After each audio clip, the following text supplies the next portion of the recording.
Ciao a tutti, cominciamo inserendo la farina all'interno della nostra planetaria, è un impasto molto semplice, si può fare benissimo anche a mano.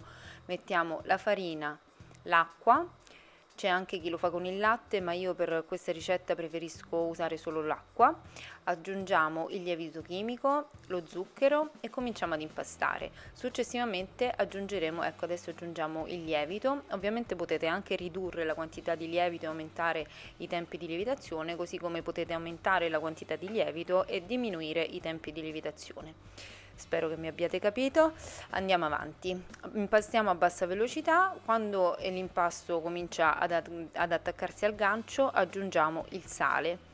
E per ultimo l'olio di semi. Lavoriamo l'impasto a bassa velocità per circa una decina di minuti finché non diventa liscio. Ci sarà una fase in cui si ammoscerà completamente e si attaccherà al fondo, adesso lo vedete. Eccolo qua, vedete come si è attaccato al fondo. A questo punto potete aumentare leggermente la velocità della planetaria per farlo incordare bene al gancio. Vedete come è diventato più liscio, ha pulito tutte le pareti della ciotola, compreso il fondo, e si è attaccato bene al gancio.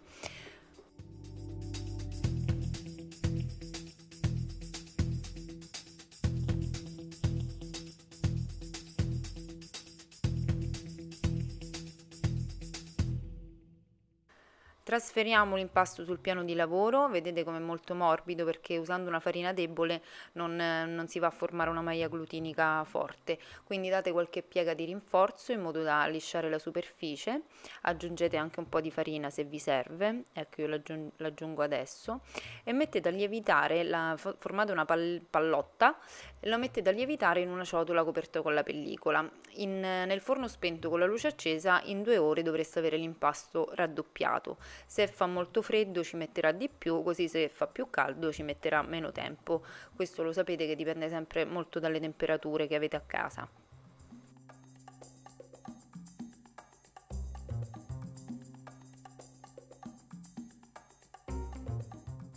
E questo è come si presenta l'impasto da me dopo 2 ore e mezza, semplicemente perché non ero a casa e quindi l'ho lasciato mezz'oretta in più. Vedete, mi sono ritagliata dei quadrati di carta da forno che sono molto utili, dopo vedrete perché, che ci serviranno per trasferire l'impasto, i bao lievitati direttamente nella vaporiera e li trovo molto comodi.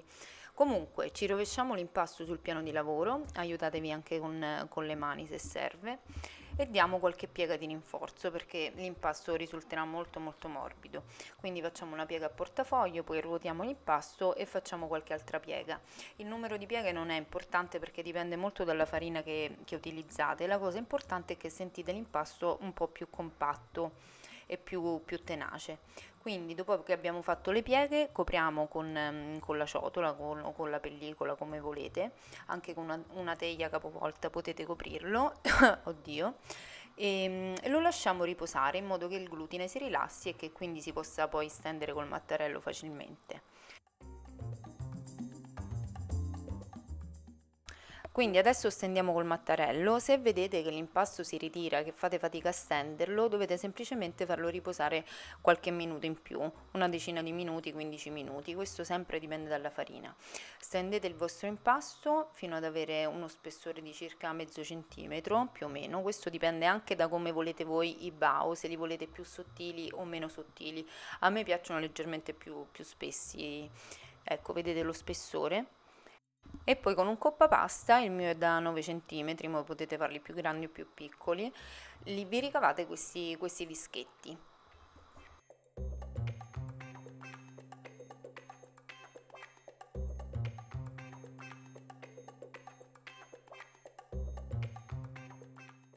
L'eccesso di impasto potete reimpastarlo, lo appiattite leggermente con il mattarello e poi date qualche piega sempre per lisciarlo, per compattarlo un pochino, e poi lo mettete coperto a campana, quindi con la ciotola come abbiamo fatto prima, e lo fate aspettare 20-30 minuti, il tempo che di nuovo il glutine si rilassi e che quindi si possa stendere facilmente, perché adesso vedete che la pasta si ritira, quindi non si può stendere dello spessore giusto.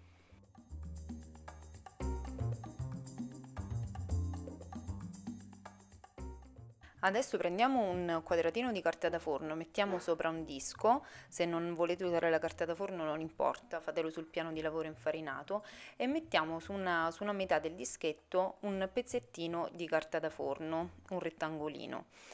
Lo mettete e sovrapponete l'altra metà e poi con il mattarello, questo è fondamentale, dovete schiacciare leggermente in modo da allungare il bao. Se non volete usare questa tecnica, vi fate un filoncino con l'impasto, poi fate delle palline da 50 grammi e le stendete a forma di cerchio. È un metodo molto comodo perché vi evita la scocciatura di rimpastare e di dover aspettare nuovamente.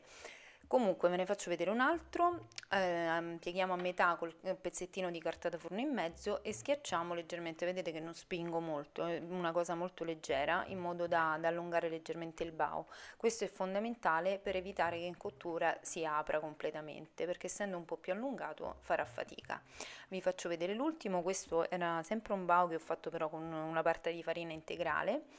Mettiamo il nostro dischetto, ritagliateveli prima tutti i dischetti rettangolini di carta da forno che potete anche riutilizzare, io me li lascio sempre nel cassettino in modo da non dover stare lì a ritagliare ogni volta.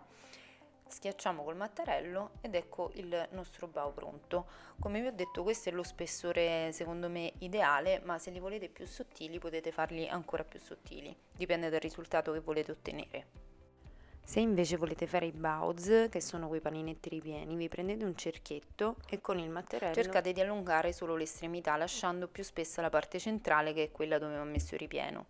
Quindi mettete un bel cucchiaio di ripieno abbondante e poi, adesso questa chiusura, che poi farò un video solo per la chiusura dei baozzi, pizzicate l'impasto con la mano destra e poi continuate a pizzicare tenendo la mano destra ferma ed è la mano sinistra che ruotando accompagna l'impasto verso l'indice destro.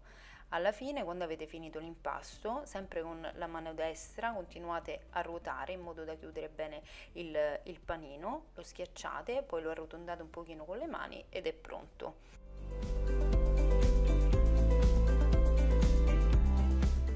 Quindi li mettiamo a lievitare, questi devono ancora lievitare per circa un'oretta, io li lascio nella teglia del forno, quella un po' più fonda, e poi li copro con la pellicola trasparente molto morbida. Li facciamo lievitare fino al raddoppio.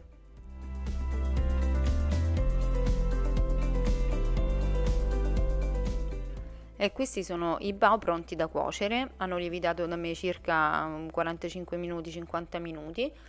E li mettiamo a cuocere nella vaporiera, quindi con pentola sotto con l'acqua a bollore. Vedete perché sono comodi i quadratini di carta da forno? Perché io dalla teglia in cui stavano lievitando li prendo direttamente uno per uno senza dover foderare il cestello, che andrebbe comunque foderato con la carta da forno, li metto direttamente così uno alla volta e evito anche che si rovini la lievitazione prendendoli male. Quindi li mettiamo a cuocere con il coperchio per 12 minuti e poi spostiamo leggermente il coperchio per un minutino in modo che esca il vapore gradualmente, altrimenti se aprite di colpo si sgonfieranno.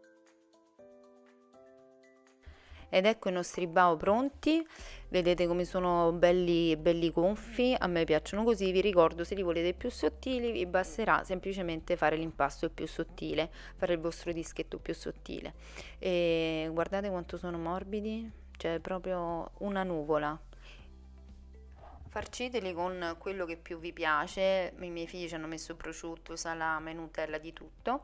Io invece ho preferito questi. Per la ricetta la trovate sul canale, la ricetta del ripieno. L'unica differenza è che invece di finire le costolette in forno, come si vede nella videoricetta, le ho finite in padella aggiungendo salsa di soia, zenzero, cipollotto, eccetera eccetera.